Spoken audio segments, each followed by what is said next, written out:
You need your nausea. You need your pain. It is a message, and we must listen to the message. All these depressed and anxious people all over the world, they're giving us a message. They are telling us something has gone wrong with the way we live. We need to stop trying to muffle or silence or pathologize that pain. Instead, we need to listen to it and honor it. It is only when we listen to our pain that we can follow it back to its source. And only there, when we can see its true causes, can we begin to overcome it. That is the conclusion, called Homecoming, to Johann Hari's Lost Connections book that I read this year. It's Lost Connections, Why You're Depressed and How to Find Hope. If you're having a hard time, if you're depressed, whether diagnosed that way or just feeling down, I highly recommend it, because what he talks about are these 9 areas where we have disconnection in our life, and they cover the gamut of physical, natural, brain chemistry, a whole bunch of different things.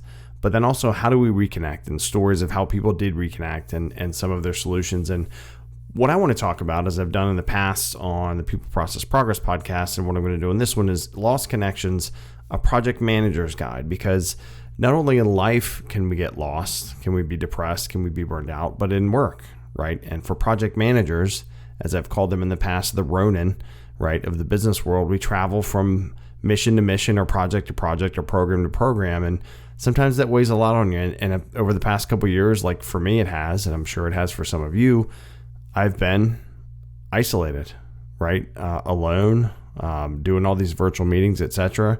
So I'm going to use the great disconnections that Johann Hari talks about in his book, but talk about them in the instance of one. I'll give the example from the book, a very brief one, and then the impact that could have as a project manager, right, in the business world, and maybe what we can do about it, how we can get better, how can we, as we would say with risks, mitigate them or accept them or avoid them or whatever we're going to do. But first, today's episode of Kev Talks is sponsored by, well, you, the listener. Thank you for clicking play and for tuning into the show.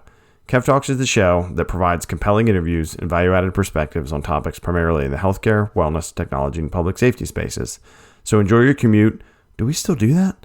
Coffee or morning walk, and let's fly into the Kev Talks podcast in 3, 2, 1.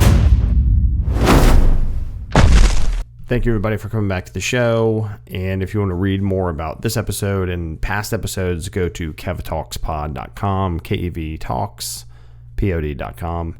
Thank you so much again. This is Lost Connection, a project manager's guide, right? So how does project management have to do with losing connections and depression? And, well, you know what? Life happens even when you're managing projects, or especially when you're managing projects, right? We deal with the dynamics of people and some of the stuff we'll talk about here. So I won't give away the secret sauce yet, but let's go through that. So like I mentioned, the framework for this is the 9 disconnections that Johann Hari identifies. And again, in the book Lost Connections, he talks about reconnecting, how we can focus on things and get better. And you know, it is more than just medication. It's more than just meditation. It's a combination of a whole bunch of things, and we're going to talk about that. So let's get into it. So the first disconnection that Johann Hari talks about is a disconnection from meaningful work. So if you've been in business, let alone, you know, project management, sometimes you're disconnected, right? And so the example from the book that Johann uses is there's a guy, Joe, and he works in a paint store, right? And he hates his job, but he does it because it's stable, because it helps him buy stuff, right? And he stays there. What he really wants to do is be a fishing guide. And, you know, Johann talks about talking to him, and he suggests, hey, you should go do it. But Joe doesn't leave. He stays there. And sometimes that happens to us as project managers, right? We stay where we are because it's stable. We have benefits.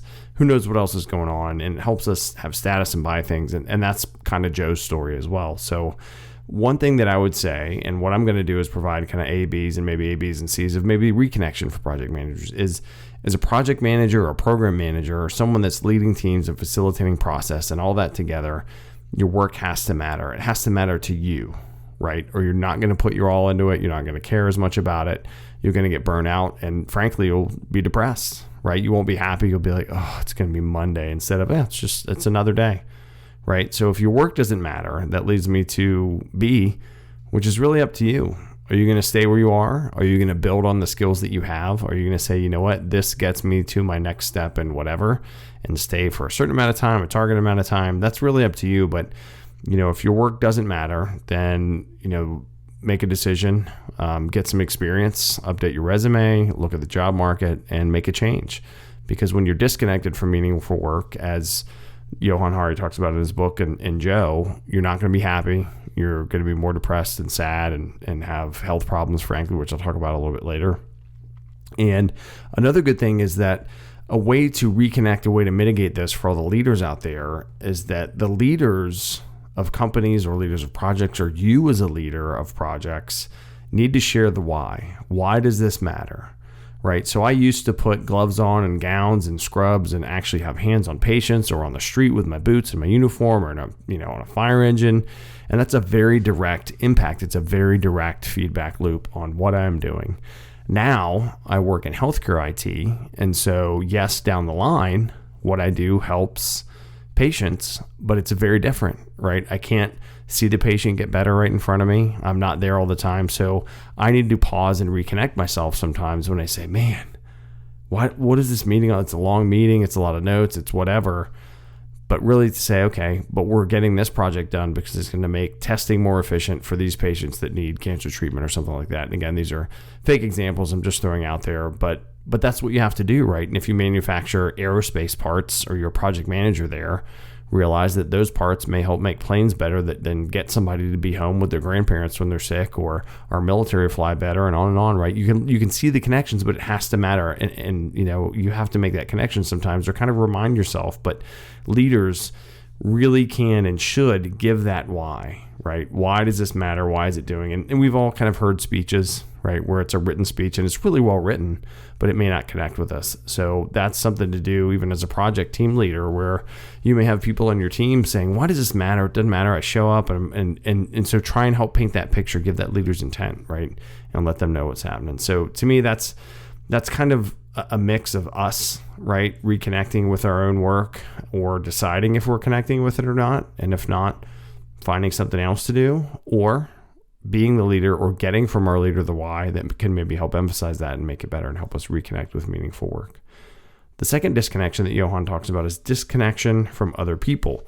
Holy smokes, in the past 2 years, right, we've all been disconnected and it's been awful. Like, it was awful for our kids. It was awful for adults. Now we have this kind of hybrid mashup kind of thing, depending on who you work for and where you are. Some people are in the office all the time. Some are never there. Some are in between. But I will say, and I'm speaking for myself, isolation is bad for you, right? When you're by yourself all the time, even if you're an introvert, it's not good. Humans were meant to interact with other people. And I, for sure was I worked from home before COVID kicked off, we'll say, and everyone had to work from home. And it was kind of a novelty. It was kind of neat. And then we were apart for a long time and kind of isolated, and I got in my own cycle. And it's just not good for you, right? You have to make connections. You have to get out there and socialize. And I talked about this kind of in faith, how, faith, whether it's religious or spiritual or just believing in something bigger than you, can also help because you go meet with groups, community groups, religious groups, whatever, advocate groups, whatever kind of thing you want to do, but you connect with other people that believe the same thing in you, even if other people believe that you don't want to be around other people, which is funky. I'm sure there's a group like that. But one thing that Johann points out is, they did a study, and loneliness, they found, people that are isolated, people that are by themselves a lot, loneliness causes the same level of health problems as obesity, right? So if you're eating a bunch of cheeseburgers and not exercising and you're in bad health, being lonely is as bad for you as that. So that's where we have to take steps to not be so lonely. And how can we do that these days? Make connections, right? As project managers, as program managers, as leaders, coordinators, analysts, assistants, whatever. We need to make connections with people. And yes, it's way easy to send things via email or message. It's a lot harder to pick up the phone these days, which is odd because I grew up, for sure, I'm 48, but I grew up making phone calls all the time. But we need to do that. We need to do it on Zoom with our pictures, with our not just our pictures, but our live video where we can see each other. And if we can, see each other in the office, right? Get together outside of work. One of the most beneficial things that I've ever done on projects is have an after hours, meal or a lunch or something where you're spending time, you're breaking bread with people, whether it's people that are in your company, people like vendors that you're doing the project with. That plays dividends, not just professionally to get things done on the project, but for yourselves as humans, right? It really builds a relationship, and showing your face makes a big difference. I really believe in that.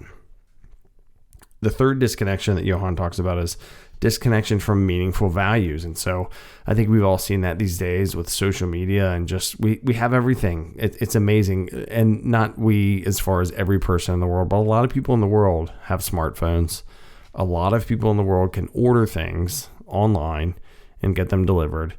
It's pretty amazing. However, people that are very materialistic have a higher depression rate, right? Because they're so focused on, I need this, I need the likes, I need the status. And I'm on social media often, right? I promote this show. I'm on there for myself. I do this workout video things, and I like and how many views do I have? And I can tell when I'm too into it because I don't feel great.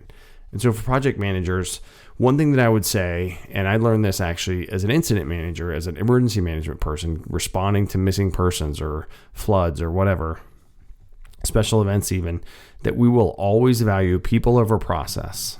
So if you have this process in your mind as a project manager, whether it's waterfall or agile or whatever methodology you prescribe to or is given to you by your leadership, if it's not working well, talk to your people and figure out what you can do that's a little bit different, right?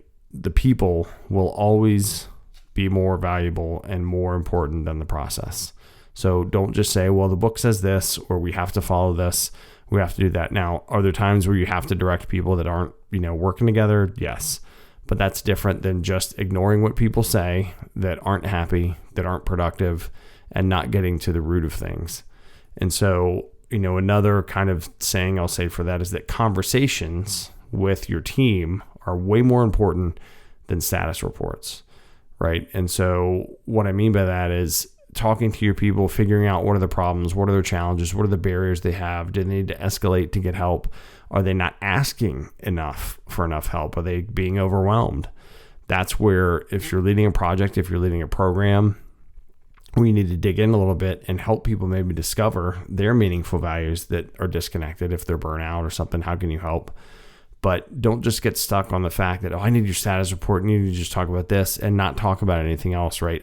As project managers and program managers, our values include our people. In fact, people are number one, right? So just very important to think about. Value your people, value their feedback and their opinions and their knowledge over the process that you have, and mold the process into what fits with the people, because there's different personalities too, right? Different experience levels. So while yes, the overall framework of a process can work, it's designed, we're humans, right? The book doesn't tell us what to do and make us do it. We decide the parts of it we want to use. So the fourth thing for disconnection is disconnection from childhood trauma, right? So other than, getting into, even though people have, right, their past matters, their personal past, I'll say, so does past projects, right? So in one aspect of that, meaning lessons learned, right? So we need to do good lessons learned at the end of our projects. If you're the program manager for each of the projects, for the overall program, what worked well, what didn't, what are we going to build on for other projects? What can we make templates? What do we want to avoid? Need to document it, save it, not pull any punches, right? This is where, especially in public safety, where I've seen after action reports and conferences where everybody sugarcoats everything and everything was great. People knowing full well that it was awful. So that doesn't help public safety responders. It certainly doesn't help project managers and program managers. So let's capture those lessons learned for real, relatively unfiltered, right? The other great saying, and the example in this one from childhood trauma was in the book, Johann Hari talks about, I believe it was in Australia, that there was a study done and then some work done, so about obesity, right? And the thought was, hey, if we give people these tools and we give them diet and we give them supplements and they eat less, they'll lose weight. And yes, that worked, right? So the example was a young woman had gone from 400 pounds to like 132 pounds and I think just under a year.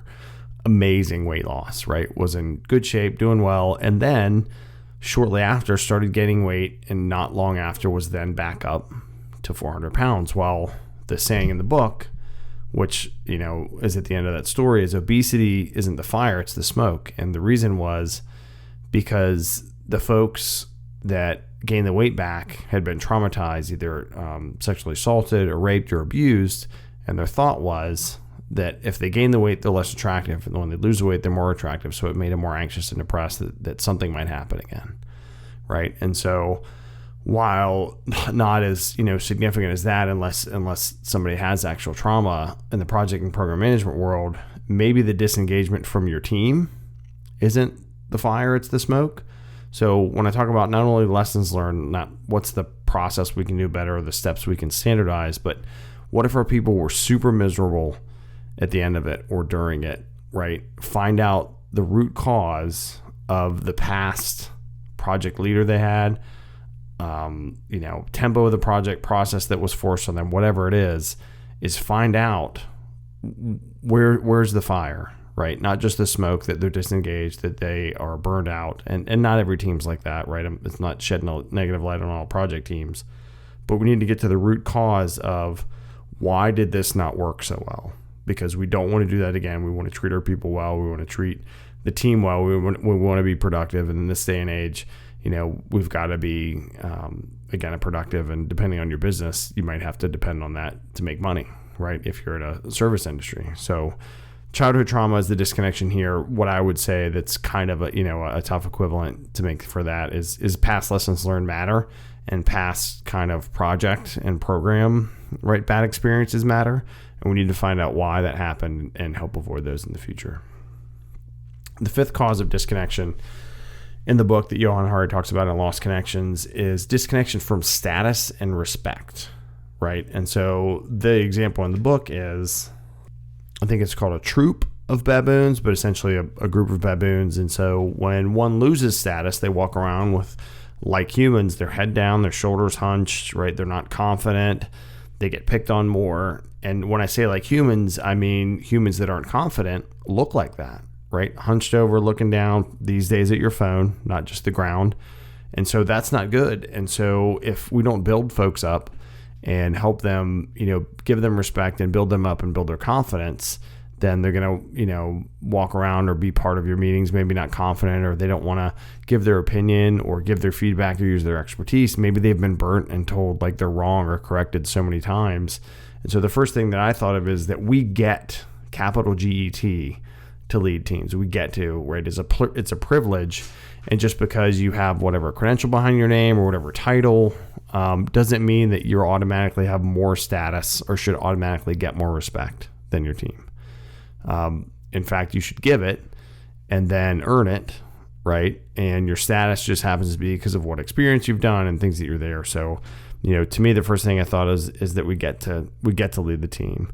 And where you see a practical kind of, I'll say, bad practice of where folks don't respect maybe people on their team is not just kind of hey, it's the fourth time that I've tried to get someone to respond, where I messaged them and emailed them and called them and texted them, and there's just no response, no action. Then it's time to, okay, let's escalate. And I've talked about that. Escalation is not a 4-letter word, but there should be a lot of steps before that to get someone to respond or do the work or understand maybe what the work is.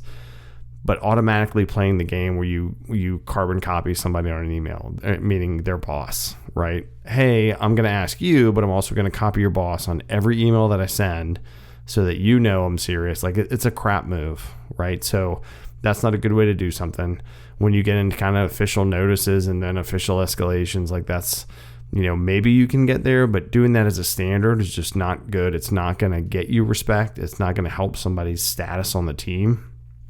And then the other things that go with that is on calls, folks that say, I'll just escalate to so-and-so, which maybe happens to be that person's boss or something before they've even talked to maybe the team member, their teammate, right? That's not cool as well. Or should I just call so-and-so and they name drop, right? It's a bullcrap thing that is all about not caring about your teammates' status nor giving them respect. And so that's areas that I've seen folks disconnect themselves and unfortunately their team members from status and respect. And we can really do that and build people and reconnect them by, again, you have subject matter experts that make up your project team. let them give you the answers, right? That's the whole thing. We do our project management thing, our program management thing, and we outline the process, and we, can nudge here and there. But the meat and potatoes of a plan comes from the people that really know what they're doing, and that's who we need to let build it and let them own it, and that will help raise their status and respect. Cause 6 from disconnection in Lost Connections book is disconnection from the natural world, right? And this talks about, people don't get out in nature. Not all people, but some folks. I'm so fortunate. I live in the mountains. I get outside all the time. But I think, to me, in 2022 and soon, we need to bring back kind of the Office 2.0, which these days seems to be the hybrid model, right? I'm in the office some days, I'm out of the office some days. And I think that's good, but I think overall, humans need humans, right? And so both the human interaction, natural world, and literally, don't work at your desk at lunch. Get up and go outside, whether you're in the city, right? It's probably harder to do if you're surrounded by concrete and steel and all that kind of stuff, but you're still outside. Or if you happen to be in an office park, right, where there's a trail, get up and go outside, get away from the desk, eating at your desk, unless the machine you're working on to fix on the project or whatever is going to be used in surgery in half an hour to save someone's life. The project can wait while you disconnect your mind and give yourself a break and take care of you, which will inevitably then take care of everybody else around you because you'll be in a better mental state. You'll get that nature connections of sunshine or fresh air and just all the benefits that we as humans get from being outside. It's a critical thing to do as project managers, program managers, just as people, is to get up and go outside. And I've seen a lot of great examples of this, walking groups at lunch, things like that. But just keep it simple. Just, maybe take 5 minutes every hour. Who knows? But it makes a big deal, a big difference in your mental health, and to really, reconnect to that natural world. Cause 7 for disconnection as an indicator, or rather a contributor to depression, is disconnection from hopeful or secure future. And the example that Johann cites in the book here is about the Crow Indian tribe. And there's a story of, I think it was an elder in the tribe, and he was around when it was a story, I think, from a cowboy, and I forget how it's historically documented, but this Crow elder is telling the story of his people and, how they used to hunt and live, and just the life they lived, and that, just all the great things about Native American or Native peoples. And then he gets up to the point where the Native folks, the Crow tribe, had been kind of rounded up and put in reservations, and then controls were, wrapped around them. And then he says, and then nothing else happened after that, right? So in his mind, his hope for a secure future stopped. It was just done. So to me, I think that means, in the program management, project management world, that when we're done with maybe a big project that was high profile, it made us look good, we did a great job on it. It didn't just make us look good. We worked our butt off, right? And we're done with it. That there can be a downfall, and we're like, man, what's next? And then you get some small project and it just doesn't measure up, and that's tough, right? But there's a future after your whiz-bang project, and that could be either use that whiz-bang project as a springboard to get a different job, or just use it to keep your influence to help build where you are now and use all that experience toward the next project. But there can definitely be an emotional kind of falling that happens, nowhere near like what happened to the Crow or other, Native peoples. But in the program and project management world, there's kind of a downfall, kind of a depression, if you will, after a great project. And you're like, oh, that's done. And then you got to start all over again. And what I find to be really helpful to help me see a clear future, whether it's the next big whiz-bang program I'm on or a smaller project, is I'm going to ask for, or I'm going to give, clear leader's intent, right? I want to clearly know, what is the task of this whole thing?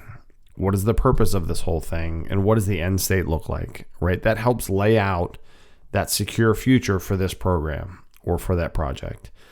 Another tool in our toolbox as program and project managers is those key performance indicators, or KPIs. What does good look like? What are we measuring to improve, whether it's less time to do something or a higher percentage of profit or whatever it is, but clearly define those, help set some hope that we can work towards, and again, a future target in conjunction with the intent, the overall task, purpose, and end state of the leader's intent. So causes 8 and 9 of disconnection really are very specific to depression in this book. So it's kind of a stretch if you don't think I've already made it a stretch to connect these to program and project management. But 8 and 9 directly have to do with genes and brain changes. So I'm just going to talk about what he said in the book, and then maybe kind of riff on what I do think about those, which I've thought about before I hit record. But an interesting fact is a lot of people think it's genetic. My family had depression, so I'm going to have it. So what Johann Hari found is, and him with, again, he gets all this information from legit scientists and multiple studies and things, but is that anxiety is 30 to 40% inherited and depression is 37% inherited, right? So that's not the majority. So what he talks about in the genes is you can be influenced, sure, but most of how you turn out, of what happens in your life, is affected by what's around you. So the equivalent that I try to make with this, right, is you can certainly, let's say, get 30 or 40% influence from those around you, from the brand new associate PM to the burnout person that's been there for a while, right? That's been there however long. And that can affect you somewhat. But most of how you manage a project is about you. It's about how you choose to be as a person each day when you show up on the Zoom call or in person in the office, if you're in that hybrid or if you're fully in the office, whatever it is. So take feedback with a grain of salt and put it all together and think about what's the best mix. Is there some truth in what you hear from the burnout person? Yeah, probably. But there's also not, right? Is there some great fresh ideas from the brand new associate PM or brand new analyst? Yes, absolutely. But maybe they don't have the experience to know how that would happen. So take all that together and understand that the genes you have as a program manager or project manager are influenced by the past for sure, but they don't make up all of it. You make up all of it every time you show up, every time you log on, every time you send an email or get ready to write one, right? So take control of your program and project manager genes and control the majority of it while considering perhaps the smaller influence of it. This other piece, brains, right? Brain changes. So what he talks about in here is, the old, there was an old thing that was like, it's your brain, you can't change it, take these pills, it's a chemical imbalance. Well, that's not true. I'm going to say that. He said it in the book. It's been said by many other people. And it's, it's refreshing and frustrating to hear that, right? Both as he talks about it, as I've talked about it, as folks I know have talked about that. It's not great. So, brains do change, but they're not stuck where they are. So whether it's after a traumatic event, whether it's a lifetime, as they say, of depression, your brain doesn't have to stay there. And that's that neuroplasticity. I've talked about that before in the podcast as well. And so in the context of the book, purely focused on the depression piece, that neuroplasticity, reconnecting with many of the things I've talked about, helps reshape and improve, if you will, to the more positive your brain.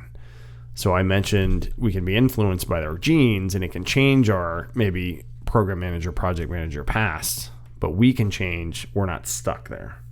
So that's how I think if you're disconnected in any of these areas, you can reconnect. I highly recommend this book, whether you have been depressed, whether you're diagnosed with it, whether you've just been down, something bad's happened to you, you think, oh, this sucks. It's a really good book to give perspective on how influences all around us, disconnections, like I've mentioned, affect the way we think, affect physically our brain, but also how we can then actively affect our brain to make it better. I think we can do the same as program managers and project managers, where we are proactive in how we help folks make meaningful connections, how we help them see, that their work matters, how we make connections with each other as people, that we share the values of our organizations, that we have good conversations with them, that we document and try not to make the same mistakes of projects and programs past, that we show respect and give status to people on our team, that we frankly reconnect with the natural world, which means human to human, right? In the office and hybrid, seeing each other on the camera and getting up and getting away from your seat as often as you can, especially or at least at lunch, that we can provide a hopeful and secure future by, letting folks know that we're going to learn from the past and providing clear leaders' intent and having pretty good outlined key performance indicators of what we're working towards. That yes, we can be influenced by those around us that are negative Nellies, whatever kind of term you want to say, or the new person that's, really excited, and then take all those together and make ourselves our own program manager, our own project manager. Thank you so much for being here on the Kev Talks podcast. I've rescheduled some of the interviews that I've talked about coming up. So got some great stuff coming. Going to have kind of a public safety focused series, talking about some key issues in public safety. And it's kind of good to reconnect. That's how I started podcasting way back in 2018, which is not that long ago, but with the Between the Slides podcast, then I started to focus on people, process, progress with really process, of course, people being centric. And now I'm going to talk about things that I've been a part of most of my life and that really matter to me, even more so. And again, that's, healthcare technology, public safety, and overall wellness, mind, body, and spirit. So that public safety series, I think, is going to be really helpful. Hopefully not just for me and who I'm talking to, but for you all, the listener. Thank you for being a listener, for checking out kevtalkspod.com, for following me at Pannell, PANNELLKG on Twitter and Instagram. Remember, everybody, have a plan so you and your folks know what to do. Stay informed with facts, not just fear, and get involved so you can help make a difference in your life, your family's life, and those around you. For now, I've got to fly.